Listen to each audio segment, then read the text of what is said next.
None of them. Yeah. None of them.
Yeah. Are you going to pull your chair up there, sir? Tom, I Well, was Jessica, good news. good. Okay, tell me. I checked out that guy that Dana sent me, and there are no criminal convictions. So it seems more like he's just a creepy old man and, not Uncle Touchy. I was actually just telling Shane that. I said, yeah, so there's times when you can get you're sending letters out and you're asking them if they want to list their house, and then they call you back and they for sure want you to come over because they're on the sex offender list. Okay. Well, yeah, she was telling me everything like with her brothers when they were younger and whatnot. And I was like, good. I have a sneaking suspicion that when it, becomes very clear that I am not a young lady, he's not going to want to sell his house, but. Right. But I thought, out of all the people I can have go over there, I thought you'd be the best. You'd put That's this guy in place. I could put my hair down and go over there for you, Tom. Oh my God. How bad do you want this listing? I mean, I looked at the house and it's a nice house. He bought it on foreclosure in 2010. So it was sold as is. So I don't know what the inside looks like, but just judging off of the outside in the neighborhood it's in, I think Dana was right on the money in that 600,000 to 700,000 mark. So yeah, right. I want it. I just, don't want to get, touched inappropriately. Never lose your integrity. Okay, so there we go. Is that next to the shame? Because I gave that up a long time ago. Is the guy's name Herbert? It is not actually. It is Charles Walker Jr. Holy Herbert. cats. I don't know. I think it might be Herbert. Yeah, no, I spent a Up in good the bathroom. amount of time today, like just, stalking this guy online and seeing what I could find. So I'm also impressed because Taylor shows up in a suit today. I mean, he's like, man, I am ready to go. I'm gonna represent. He's gonna put his arms outstretched and people are gonna start buying houses from him like instantly. just tell everybody you caught a fish this big. We're waiting for people, right? Yeah. All right, Tom, I'm just taking a stab here, but Book of Boba Fett, not great. So Book of Boba Fett was a lot of really good episodes connected to a bad overall story. Yeah. It was very disjointed and did not know what it wanted to be. The individual episodes, very good. The overall narrative needed some work. Mhm. Figured you might have an opinion. I just guessed, looking over your shoulder, that you might have an opinion. I mean, yeah, might have an opinion there. Wrong mark, got an opinion there. Sorry, everything's mirrored. So, no, it was I honestly think one of the biggest problems that they had with it was specifically in the finale, letting Robert Rodriguez direct that, because he's really good at, really intense, like mindless action, which for the most part, like they kind of needed that big blow off fight for the end. He's not so great with the connecting story with it all. So I would have liked to have seen, Dave Filoni, Jon Favreau, or Bryce Dallas Howard direct that final episode, but it was fun. I liked it. So here's a second question for you that follows up as we get closer to the business thing, right? And I talked to Toddy the other day. Toddy's Kelly's assistant. And I said, Toddy, here's my idea. I think it's really important that our 36 Touch program reflects me. And I know that we're always trying to come up with client events. And I think I need to do something because I know my sphere would respond to a May the 4th client event. What is that? What are we doing, kids?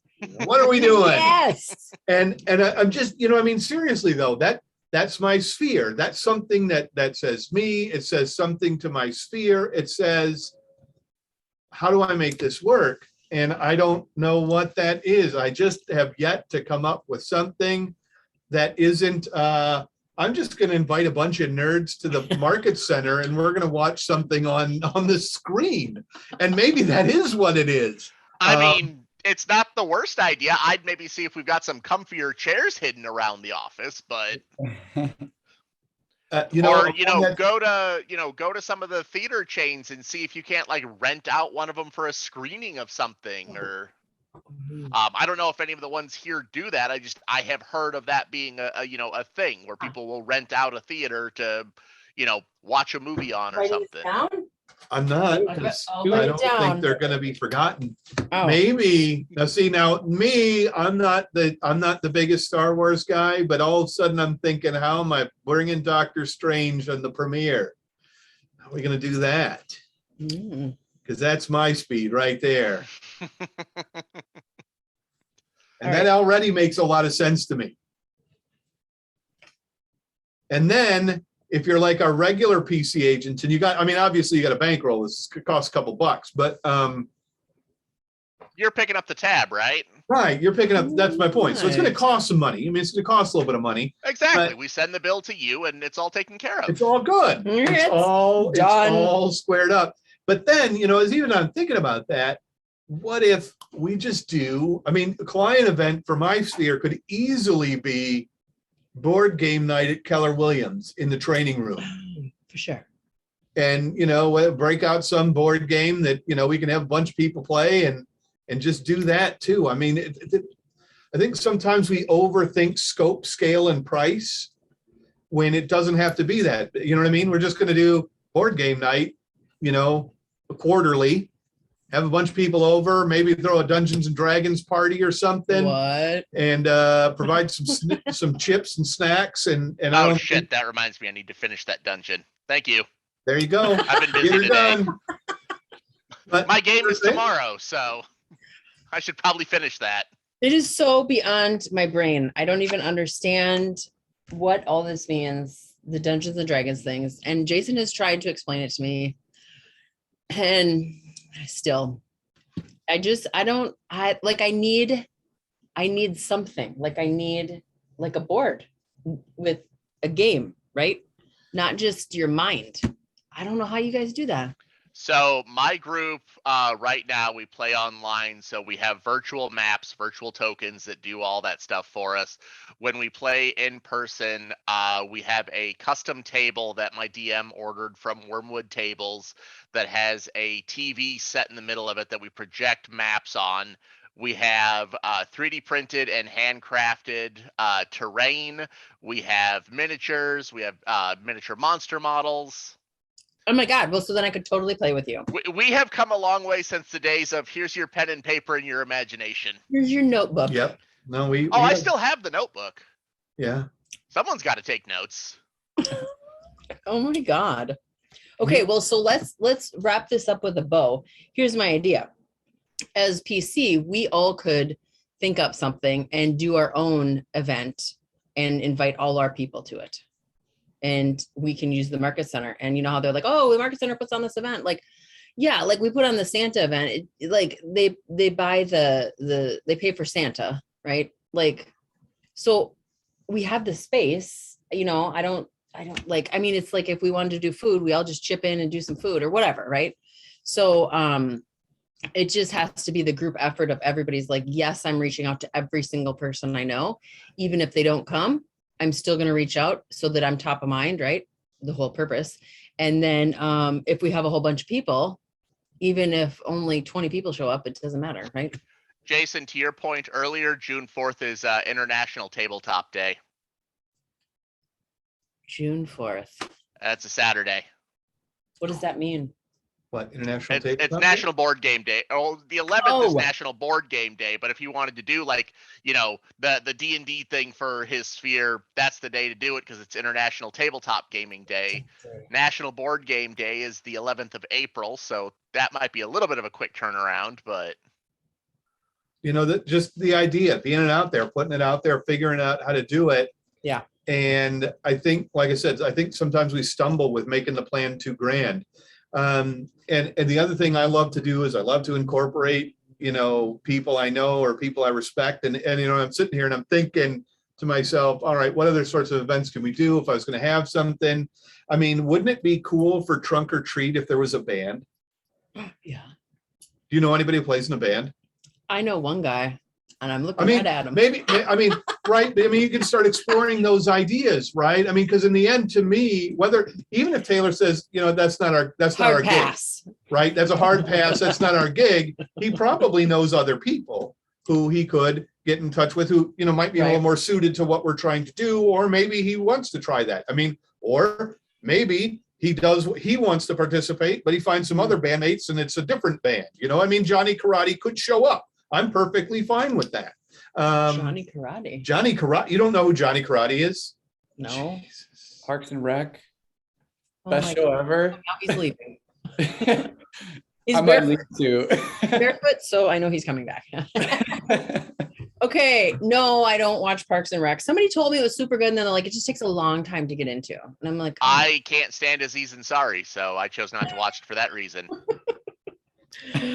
Oh my God. Oh, he's back.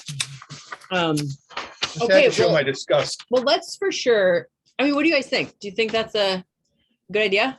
All PC, pull in ideas, and I can ask the other group tonight and see what. Maybe for the end of April.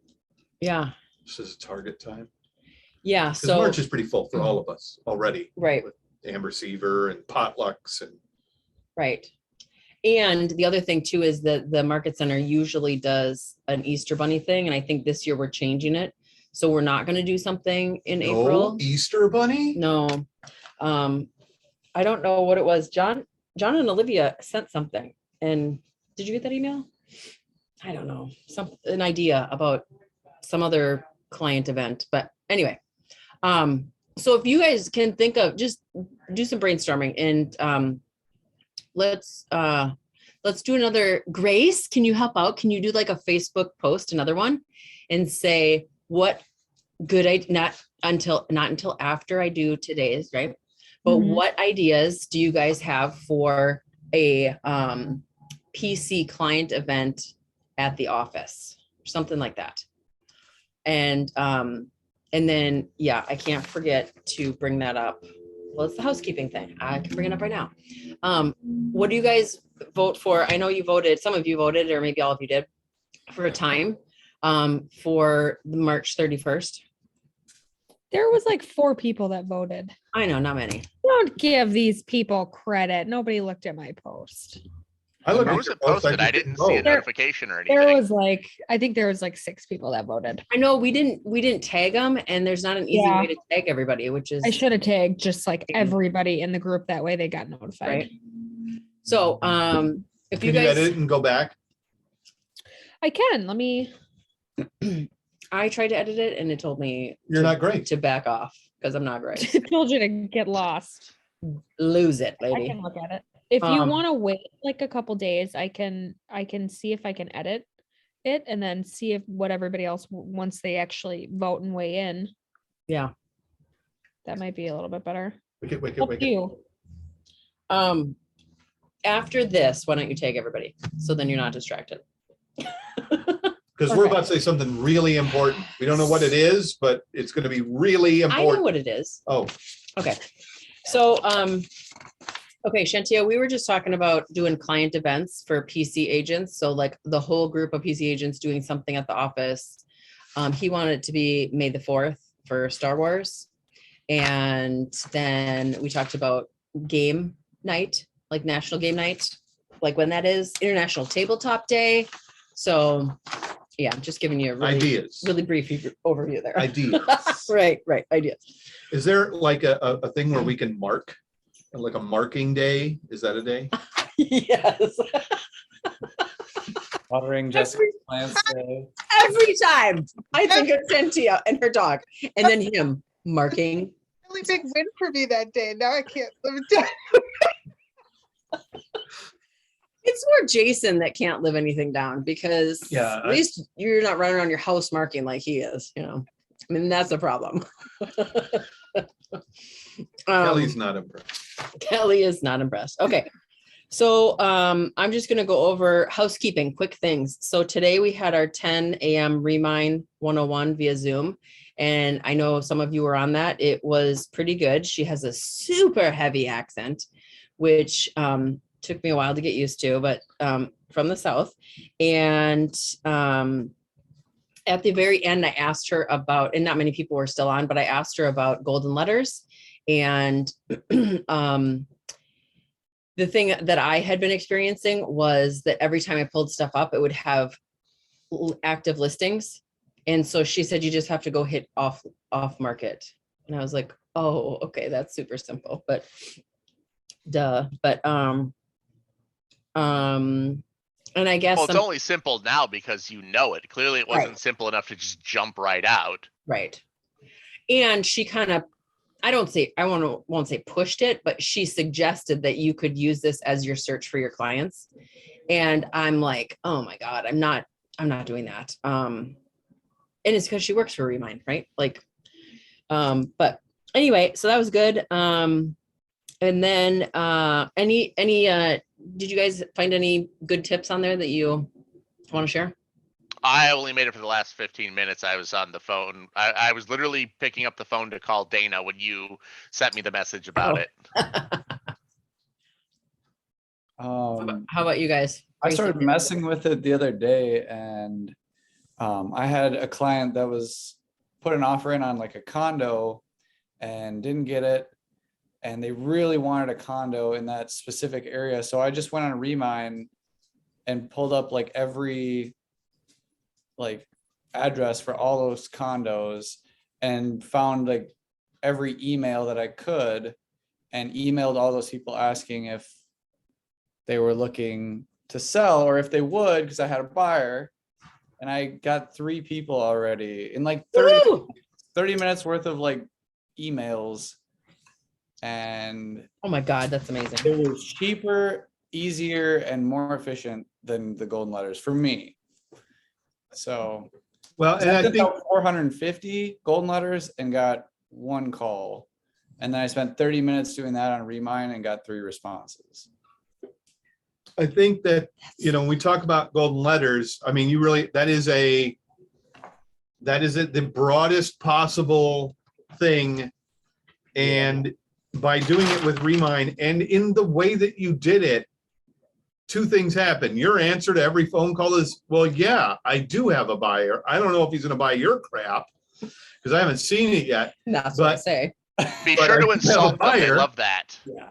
You know, that right off the bat takes so much weight off of where you're at in your real estate journey. I'm telling you, 10 years from now, you don't even care. Whether you don't care what their response is, whether you have a buyer or not, it's not a barrier to you, but right now it is a little bit of a barrier in your mind anyway. But by having a buyer, and I've been talking about this in every single training class lately where people bring up the golden letter, and I say, why aren't you sending golden letters for your buyers? Right. Because if you can arrange an off sale or an off market sale, your buyer doesn't have to compete with 40 other offers. You can get this done Right. with no one else in the process. Oh, by the way, if you're lucky and you do it right and everybody's cool with it, you can pick up both. And now the fact that the person is selling that house to your buyer, they got to live somewhere. Now you got another transaction to work. Right. You're building a chain of work. And if they're going to look for a house, what's the first thing you're going to do for them? Well, I'm going to send out a letter based on what you want to see and see if I can target some people. So you're just building this chain that hopefully gives you confidence in the process and how it works. And look, maybe it works, maybe it doesn't. If it doesn't work, you're not out a whole lot. And with Remind, what you've done is taken this broad approach and nailed it down to very specific group that if you get the results you're looking for, you're much more ready to speak to, which I think is fantastic. Great job, Taylor. That's it. There's no other way to me right now that makes sense given what the market is at this minute. So let me just recap. So it was 30 minutes you spent. You got 3 people to respond. And how many did you send emails out to? I mean, it's probably like 20, maybe 20 emails? 30. Yeah, like there weren't a ton of condos, and then there's even less that had emails available. And there were a lot of phone numbers that weren't on the DNC that I did this at nights, but I was like, if no one responds, I'll start calling these numbers. Oh my God, that's amazing. Because it's free. It's Right. free and it was super easy. I'm gonna have Marissa start doing it. I was just Yeah. gonna ask you that. Is it like, do you have to pay to be a part of this? Because I just don't know a lot about, I didn't get a chance to log in, so I'm unfamiliar with Remind. So what you shared was very helpful. And then also I just heard you guys saying that it's a free platform, so you don't have to pay to be a part of this, to do what you did today. Already are paying. You're paying MLS dues. Not And it's part of MLS.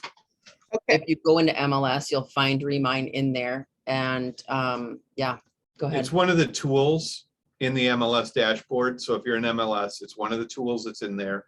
From a video standpoint, that video that she did today, she's going to make available to us. If you've Yep. tinkered with Zoom recordings, we'll probably get it tomorrow or the next day. But once that happens, as soon as we get it, I'm going to post it in the Facebook group if it's that way. If it isn't, I'll have to upload it to our YouTube channel and then I'll post it in the Facebook group. But either way, you'll get the full video as soon as I have it.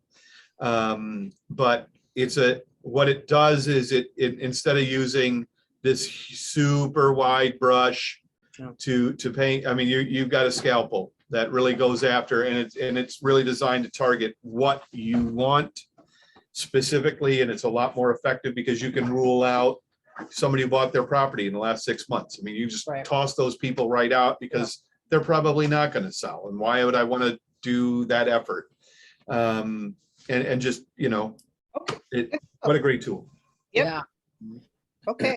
And sometimes they'll give you like, I don't know, 15 emails. Like, I mean, not 15, but like 5. Like one person, you'll get 5 emails. And so you can try them all. And Dave Stark said he did that. And he sent something to a guy's, 3 different emails for the guy. 2 came back. They bounced back right away. The 3rd one, the guy responded. Right. So it's just about having the messaging, right? Yeah. And making sure your email, what is it called? Your email signature shows what you do, right? And yeah, I mean, money talks, right? Good I have a deal. buyer for you. That's awesome. Okay, the other thing I wanted to tell you about was the 17th. We have a lot going on the 17th is the Bloomington Tisch update and changes. So it's a CE, $20. You have to be in the office for it. It's from 1 to 4. And then afterwards, we're going to go down to St. Peter and we're going to help Amber Seaver open up her new office. Is there So a we dress won't- code for this, or can I be comfortable? I don't know. Is there a dress code? Probably not a dress code now. For neither. Right. And St. Peter, what was I going to say about that? Amber. Well, I mean, Tom, tell them the success you had with your Mankato deal and why it's So, important to get to know people in our office. well, actually, she doesn't. The agent that you sent me, she doesn't work at Amber's. She's not on Amber's team. Right. Right. But she works at area. So I had a guy that I knew. They bought their house last year. We're never really happy with it. And then their situation changed, and he came up to me asking me all these questions about selling it, and I was like, well, I don't work that area, but let me find you someone who does, because I'm not interested in paying, $1,200 out of pocket right away for what is essentially 1, maybe 2 deals. But I will take 25% of somebody else's commission to hand it over to them. So Jessica put me in touch with another agent down there, and she reached out and is hopefully going to be working with them to first buy a new home. They're already approved up to 450, and then turn around and sell theirs, which I can't do a lot of research on their market outside of there's a bear in the screen and I am distracted. So I can't do a lot of research outside of, what's on like realtor.com and whatnot. But I think for the house that they've got, with the way that the market has shifted nationwide, that they'll probably get, they paid, I think, $275 for it. And it wouldn't surprise me if they got, over 300 for it, would they buy it September last year? So all said and done, that's, $4,000 to $6,000 if they work with her, which I hope they will. That's between $4,000 and $6,000 in my pocket for making a phone call. I ain't mad at it. Absolutely. And then the very next day, I had an old friend I went to high school with sent me a listing in Mankato and went, "Hey, do you think it's worth putting an offer in on this?" And I said, "I don't know. Let me hook you up with my agent that works that area." Right. So are you using the referrals applet in command? Yep, and I don't like it. Okay, duly noted, pain in the butt. So the problem is it's not just me. This happened with I gotta remember names because It's names are egregiously complicated. slow, I can tell you that. With Dana and Lori, for both of them, both getting and sending referrals. Not all the information on it is coming through. So both times I sent stuff to Lori, it didn't have phone numbers, it didn't have emails, it didn't have addresses, just had the name. When Dana sent me her stuff today, had the guy's name, and that was it. I went through and looked in, looked through the rest of command, and when I found his, the new profile in my contacts, his phone number was there, but nothing else. I mean, he didn't have an email, so that's understandable. But yeah, no address, no nothing.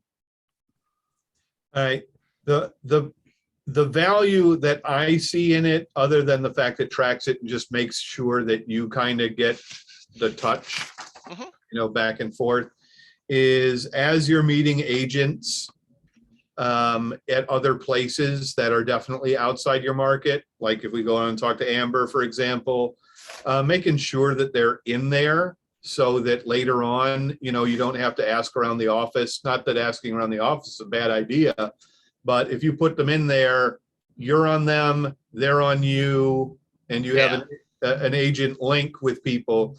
Because I'm going to places, you know, like we've talked about, going like things like family reunion, meeting people there is a great thing. There are some people, that's the only reason they go, is to meet a bunch of people, put a bunch of referrals in their thing. And if you're doing business in whatever place they're in, who else are you going to send it to?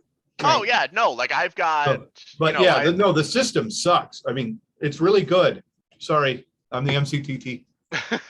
no, like I like it for keeping track of like your referral network. Like I've got people in Phoenix, in St. Petersburg, Florida, Virginia, Las Vegas, you know, all over the country. So if I have something in that area, I've got already a go-to, which is nice. But yeah,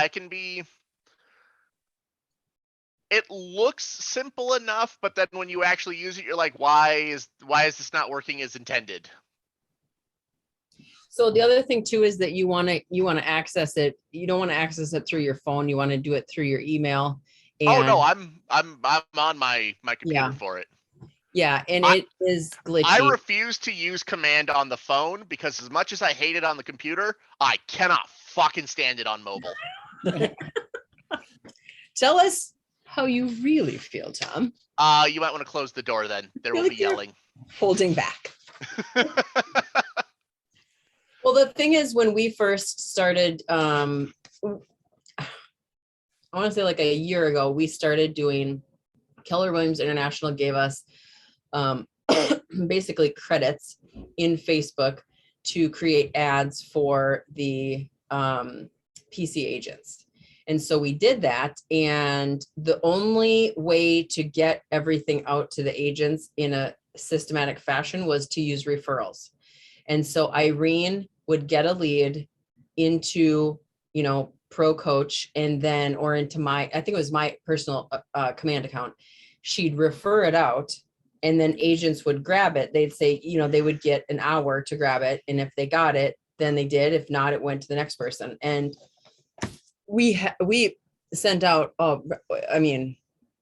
hundreds, and there was always an issue. And so it, then somebody who's in charge of referrals says to me, like from Keller Williams International, is like, you're one of the top referring agents. Like, can we have a meeting with you so that we can pick your brain? And I was like, absolutely.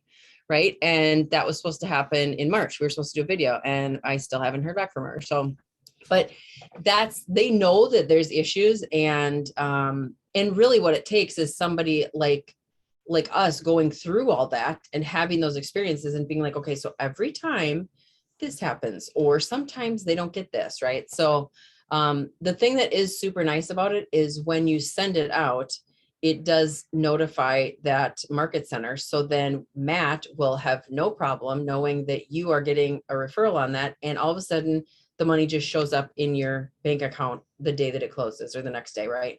So versus you fill out a form, and then there's this and there's that, and it can take up to 2 weeks for you to get paid, right?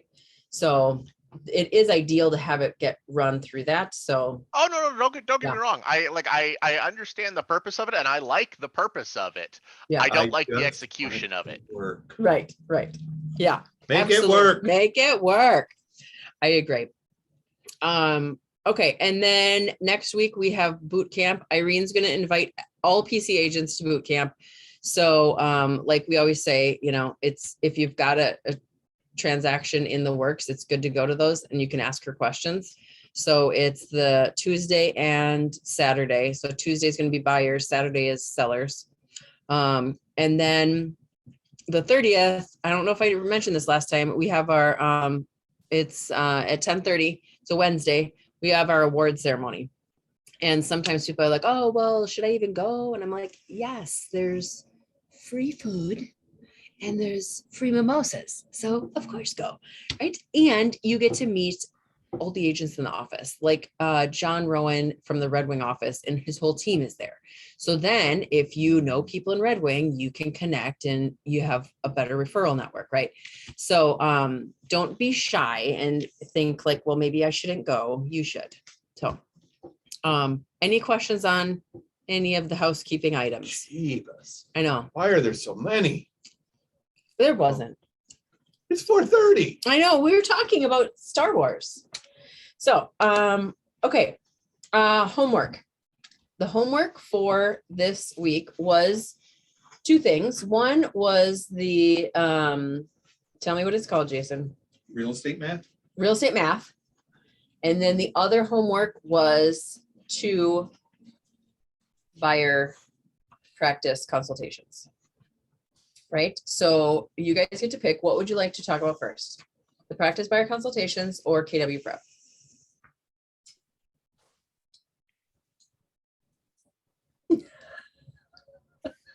I'd like to talk about. I didn't get to do the module 11, but I did do some couple of practice consultations. All right, well, let's go there then. So, Yeah. so let's hear about that. How'd they go?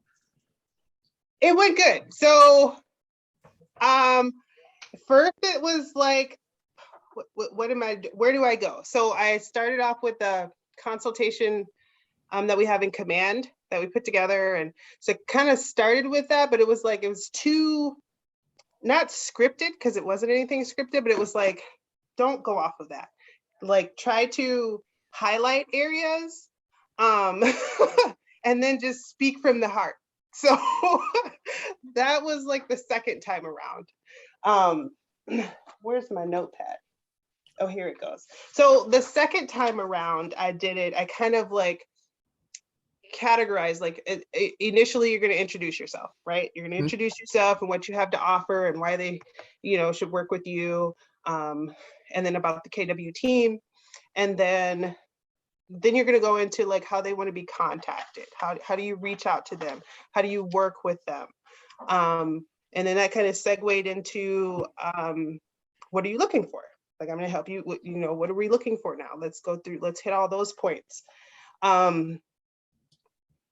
Then setting up the search and then kind of going over the home buying process with them, because I'm just assuming that they're new, they've never done it before. And then you kind of just hit all the steps, talk about pre-approvals and what happens after that. So by the time I did 3. By the time I got to my third one, I was like, okay, I was feeling better through the process. So I definitely found out that with practice, you feel more comfortable and more confident about what you're talking about. And so it was a good deal for me. I'm glad I assigned it. Nice. As much as I didn't want to do it. That's awesome. Yeah, it worked out. So did you get any, like what kind of feedback did you get from the people you practiced with? So one of them was my sister, and she's like, just relax, right? Relax and be more personable. Like, you don't have to be so professional. Like, you want to be professional, right? But you don't have to be so like rigid, uptight. Yeah. Just kind of be who you are. And that's part of the process too, because they're like, you're interviewing them, but they're interviewing you too. Yeah. So with that, they're going to decide that, do they want to work with you? Are you being real with them, or like, do they still feel uncomfortable? Right. Yeah. Awesome. Yeah.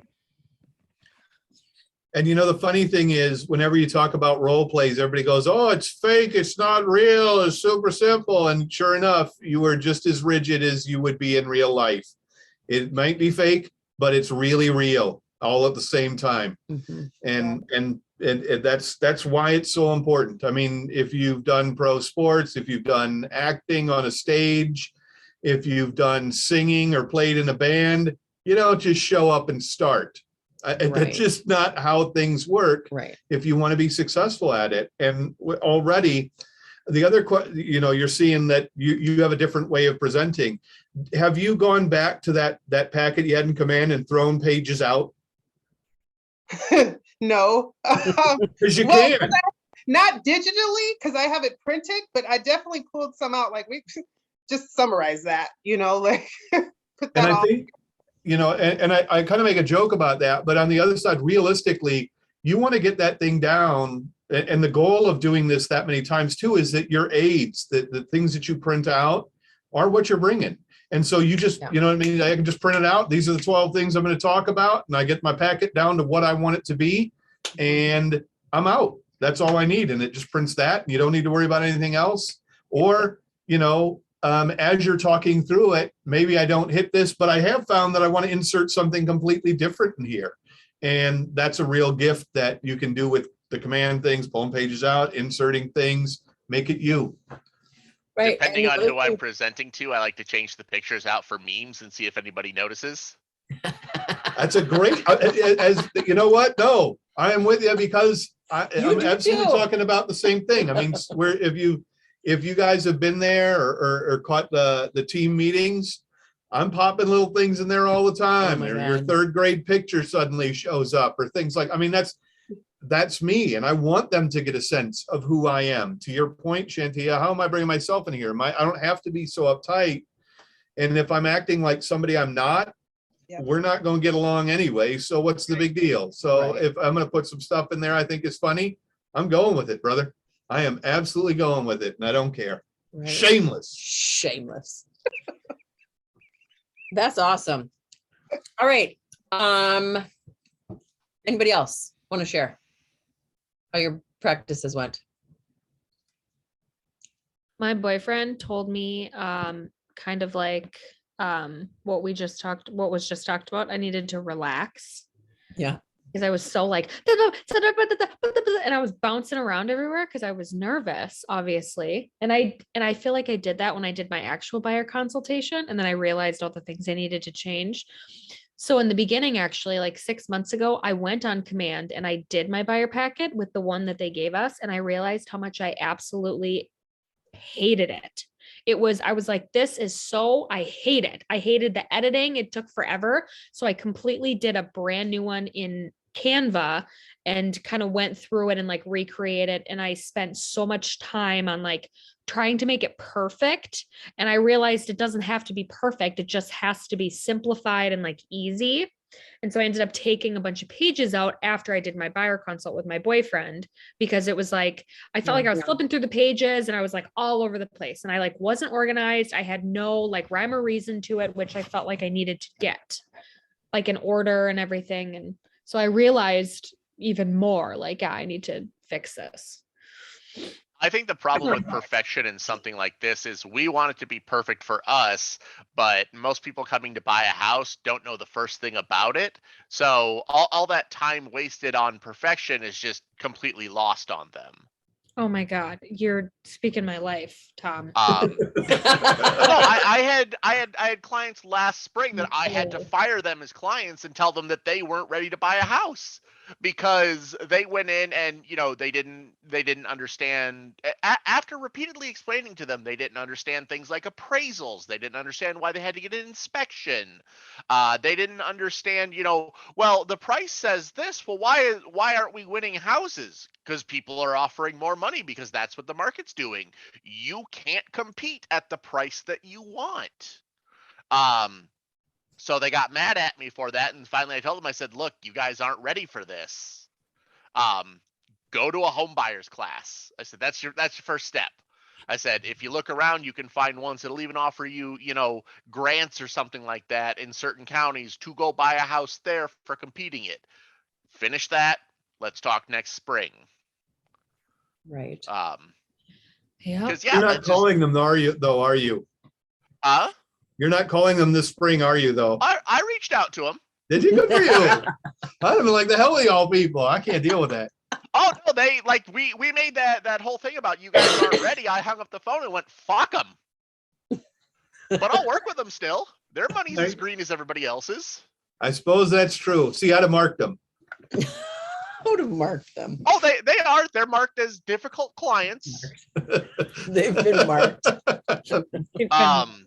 It just, yeah, it's I learned a long time ago not to be perfect in this because nobody understands what we're going for when we want it to be perfect for us. Right. And the thing is like with these buyer packets, you can send it to them afterwards, right? And you can send them this stuff. And if they want to look at it, if they're a high see, on the disc scale and they're analytical and they want to read all this stuff and know all about you, then they can. They don't have to though. I mean, in most cases, like I did the recording of my buyer consult with Thomas and then Blake recorded it. And, the main thing I talked about was it's about them. Like we want them talking.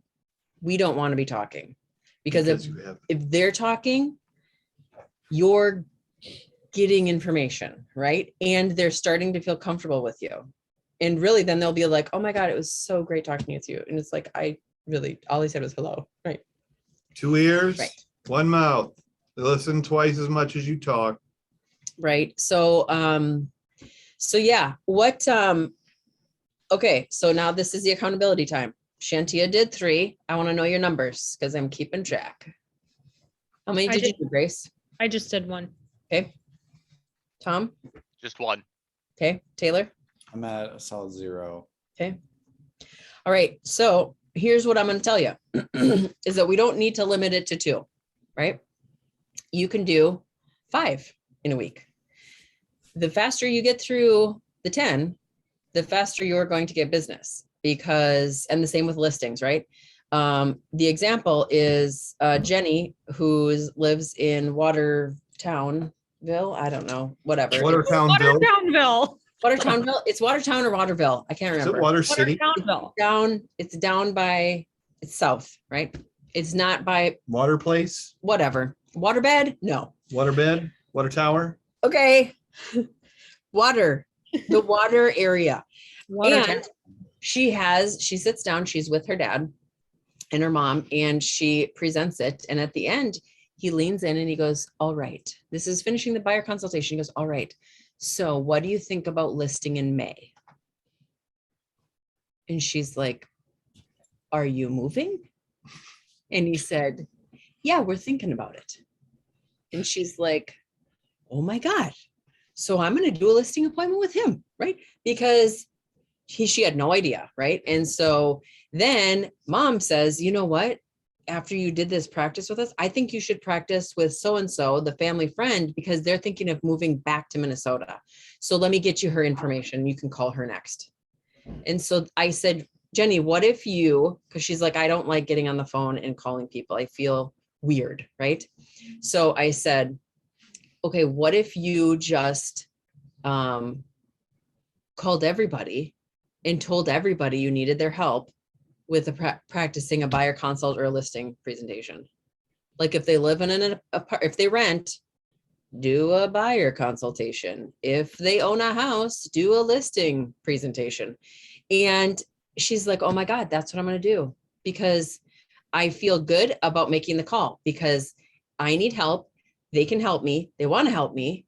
And then they see how professional this actually is and exactly what we said last week. And then they start giving me referrals, right? I was like, dude, I could start telling people I have this great new listing thing I need to practice, right? They don't care that I've been in real estate since who knows how long. It doesn't even matter. I may not even have anything new. That just is what I am doing, right? But people want to help you. So that's your challenge, is by next week, think of how many more people you can reach out to, right? And have that be your new thing, right? Because the other thing you can do is you go through the whole buyer consultation and you do the actual search on the MLS and you have them pretend. And then you set them up for a real search. And then they get the search every day. And then they see you. And then it's actually where they might want to live. And they're like, wow, this is actually pretty cool. So could I actually look at one of these places? Well, let's get you to talk to a lender, right? Because as you know, when you're doing a normal buyer consult, you're not going to do one and then show them houses if they haven't talked to a lender, right? So we're doing it a little bit backwards, but it doesn't matter, right? What do you guys think? Give me your feedback. I won't take them out to personally show them houses, but I'll show them like how the MLS is going to work, and we'll put some basic stuff in there and get them excited about the process. But yeah, I feel like every opportunity is like a chance to practice, even if you're pretending, right? I mean, it could turn into something real, kind of like what you said. Like my aunt is thinking about listing her house, but I don't have a contract signed with her. I am taking her to look at houses, even though she's not pre-approved, because I know she's gonna sell and buy. And I had to tell her she needs to slow down on these showings because she's not buying any of them. Right. And she's like, it's fun. It's like HGTV. We're like walking around these houses. And I'm like, no, I'm wasting. Then you go to open houses on the weekend and stop wasting my time. I'm like, exactly. I'm like, okay, I love you. Let's do this in a month or two when you actually are ready to look at houses, Right. because you're driving me bonkers. But I feel like, just doing it helps. Yeah, absolutely.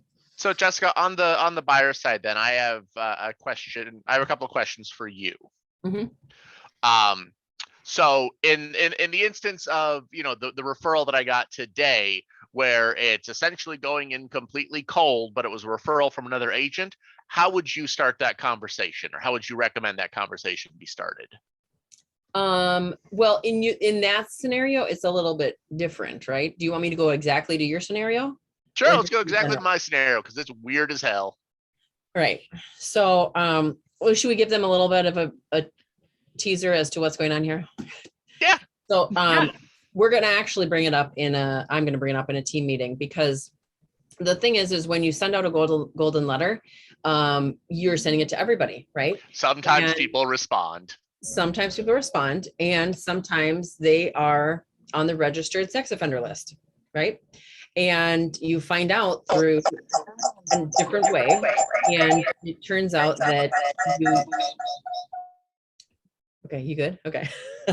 It turns out that you, in order to be safe, you probably shouldn't do that, and you want to refer it to somebody else, right?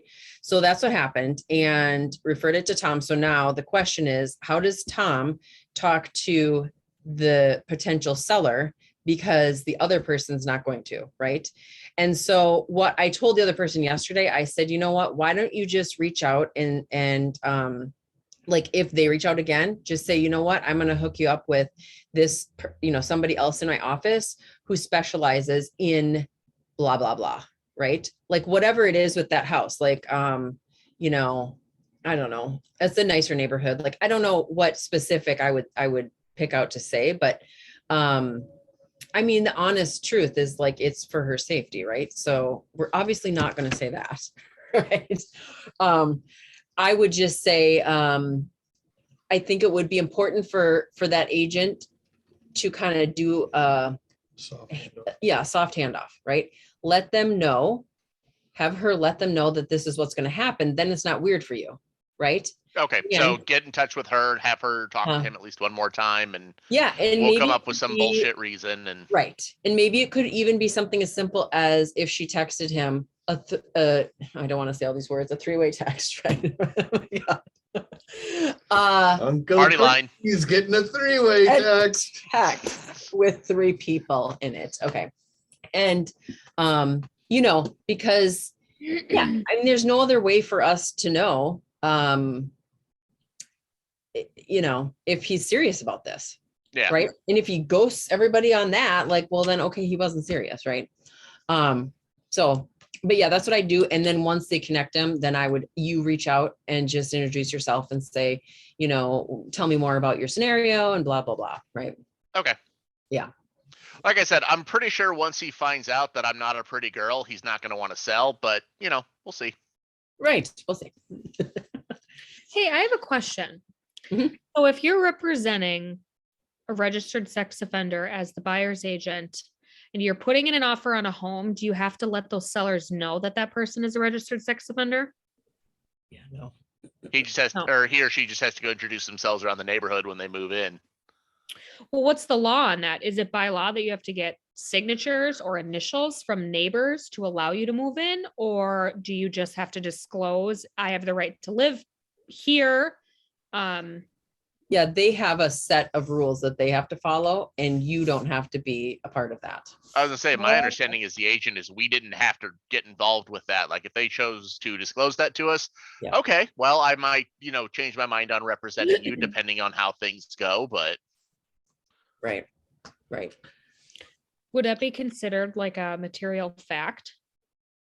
If I was, let's say the listing agent for a property and the buyer's agent told me their buyer was a registered sex offender, am I legally, do I have to No. disclose that to my Nope. seller? And that is why that whole law exists, and that wording is on those two documents, is because a real estate agent, I learned this in real estate school. A real estate agent said, well, I don't know if you want to live here because this guy across the street is a registered sex offender. And it was the people buying, it was her uncle.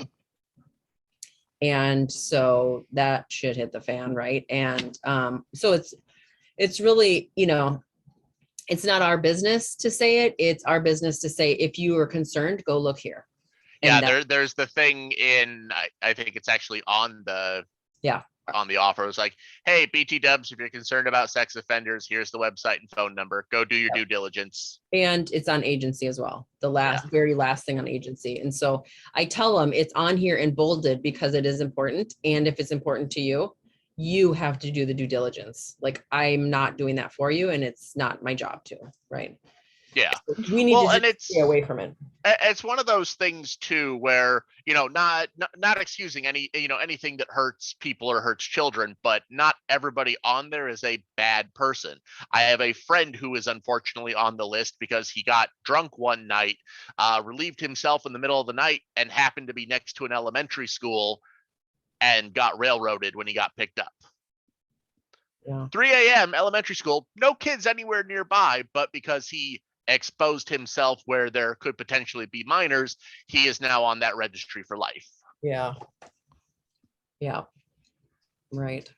Yeah, that's such a So it's one of those topic's things where uncomfortable. the less you involve yourself with it, I think the better. Right. Absolutely.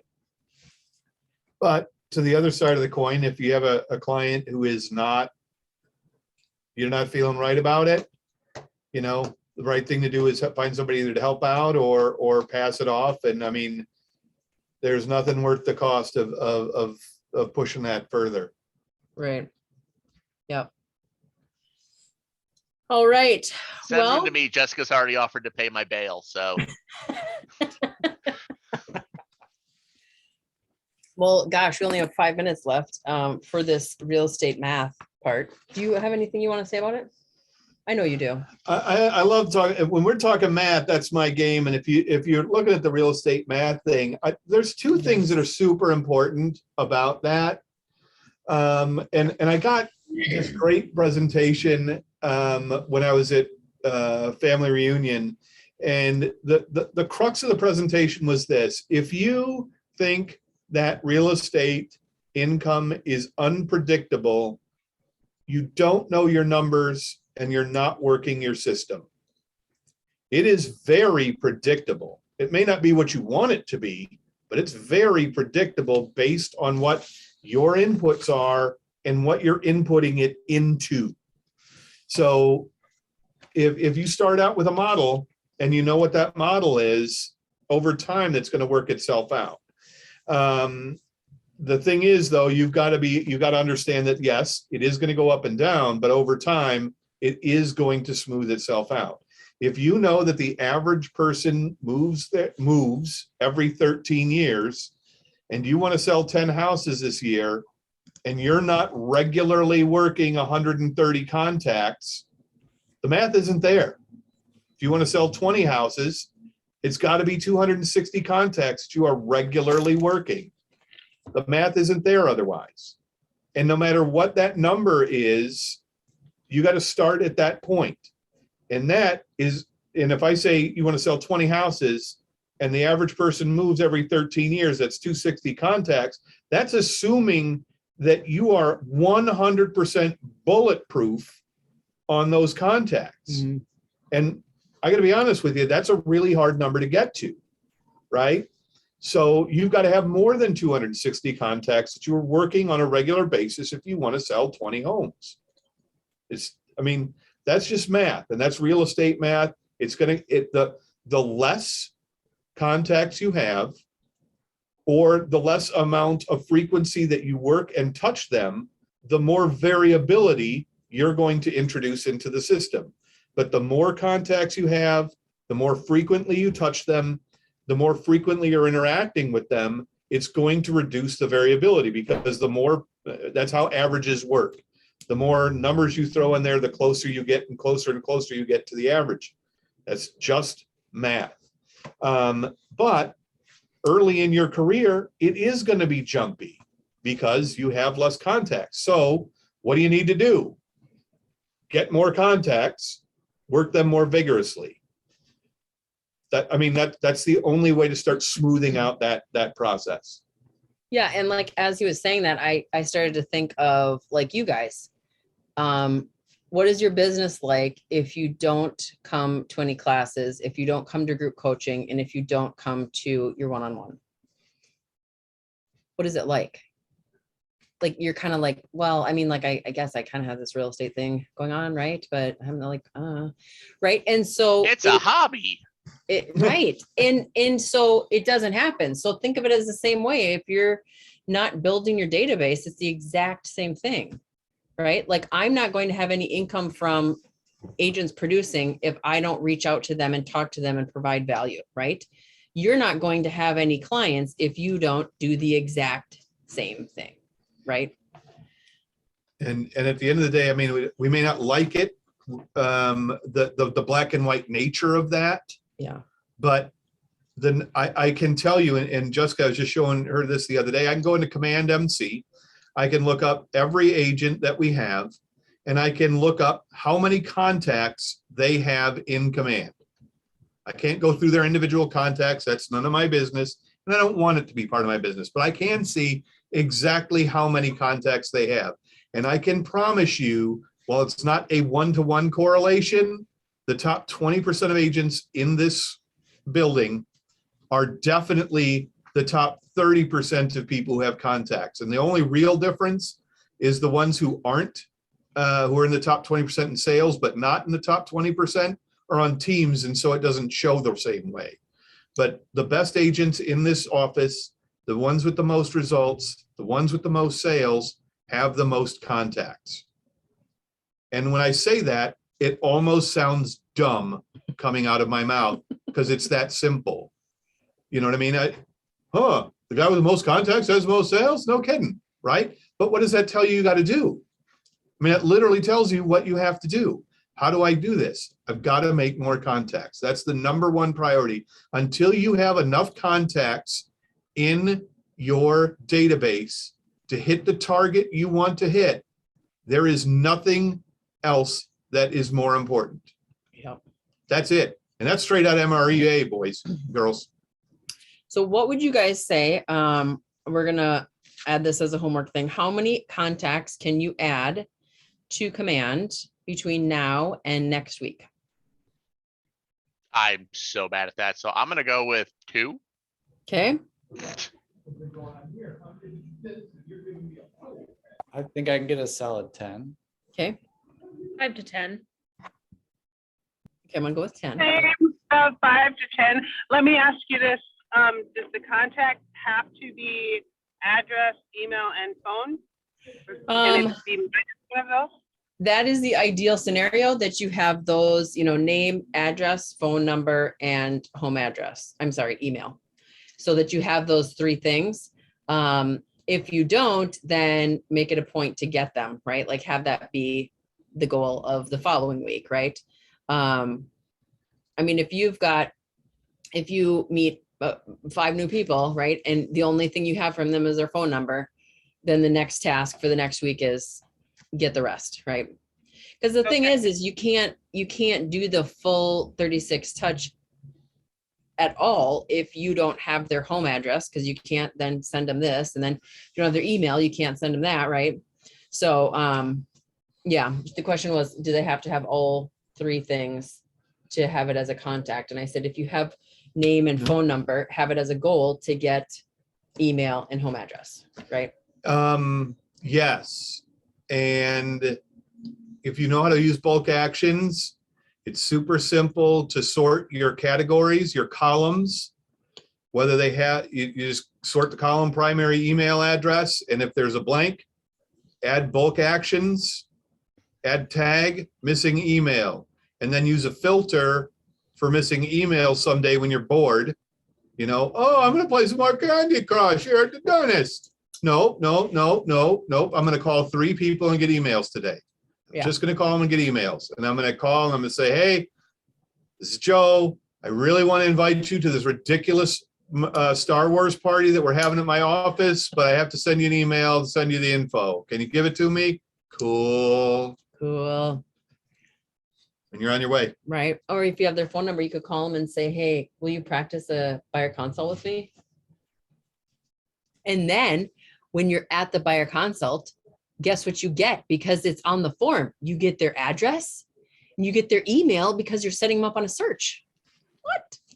Crazy, right? Crazy. There's 1,000 ways to do it. And a lot of times we make it harder than it has to be. Yeah. But we just have to start with what's the number one thing. And the number one thing, if you don't have enough contacts to hit the income target you want, you've got to get more contacts. It doesn't mean stop doing the other things, but start that's got to be top of mind today. How do I get a few more contacts? And they'll get there. They get there. You guys, you're doing so good. I'm so excited. Okay, so you know the homework, right? Everybody's aware of the homework, and then it's going to be module 12. And then next week we're just going down to St. Peter, right? Yep. So we'll do module 12 the week that I'm in Mexico. Jason will do it. You guys will have so much fun. Maybe I'll do I'll zoom in for like a quick 5 minutes and I'll show you where I am in Mexico. I mean, that might be fun. Where in the world?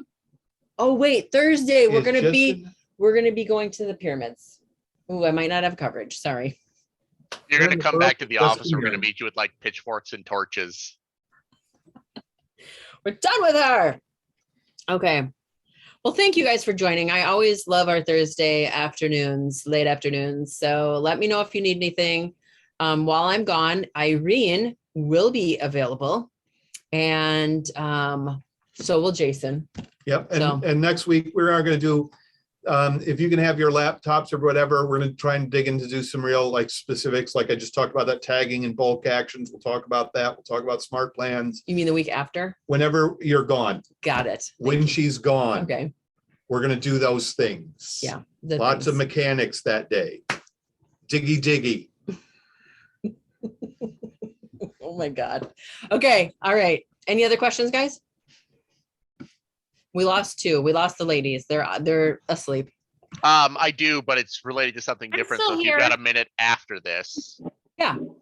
Awesome. Yeah. I'm here too. Dudes, dudettes. Bye, guys. Bye-bye. Bye. Tom, I can stay on. Bye. Yeah. So I kind of told you what was going on with the trainer friend that I did the CMA for.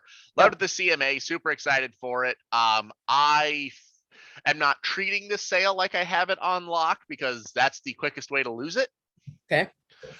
So we're still going to do the whining and dining and, I want you to be my client, blah, blah, blah, blah, blah. Yeah. He has a best friend who I don't know if she's brand new to real estate or what, but she just opened up, worked with another broker to start this little, boutique brokerage. Yeah. And because they've been friends for so long, he feels like he owes her some help. One, I told him that's bullshit. Not in those words exactly. Right. But I also told him that, I understand wanting to help a friend and I can definitely respect that. What I am willing to do is if he will do the buying and selling with me, I would give her like 0.5% of the commission. Did you figure out how much money that was? Depends on how much we buy. If it's Like, because if you instead of saying 0.5%, figure out what the math is and then make that into like a referral, like so a 10% referral or. So let's say that they do end up buying the $500,000 house. And when he says help, he means just financially help? No, like give her the client for the buy side. Oh, Like Right. he would work with me to sell his house and then go work with her to buy the house. Got I it. told him that that is a bad idea because that is a lot of extra moving parts. Right, right. So at 2.7% on a $500,000 house, that is a 13.5% commission. So half a percent. I can math.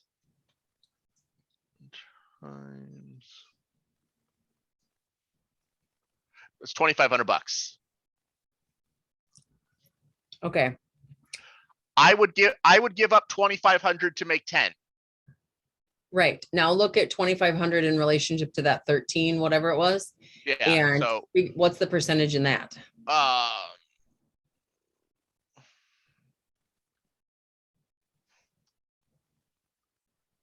18%.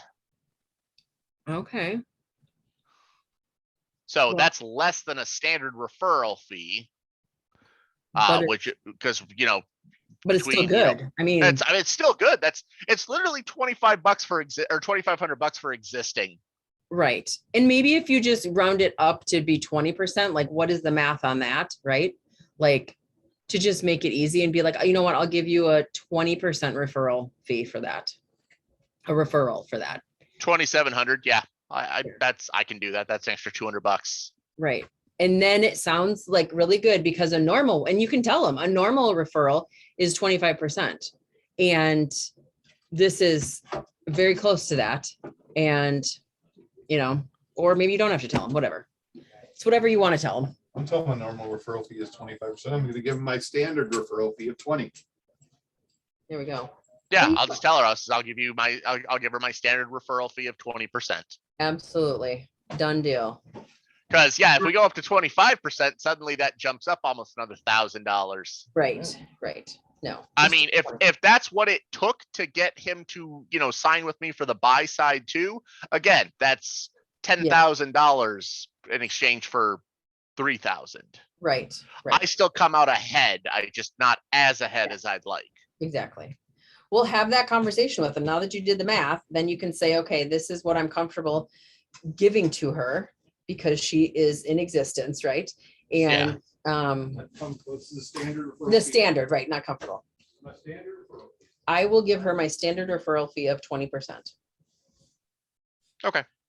And then, That will work. I will and reach out and talk to anything him else. tomorrow again. He's been having some issues with there were some issues with the MLS the other day. It's, I guess, working now. okay. But he was having some problems with that. So I will let him know that I will, I am more than happy if he signs with me that I will give her a 20% referral. Yeah. And she'll be so happy for that, right? Like, Like I said, that's $2,500 for existing. right.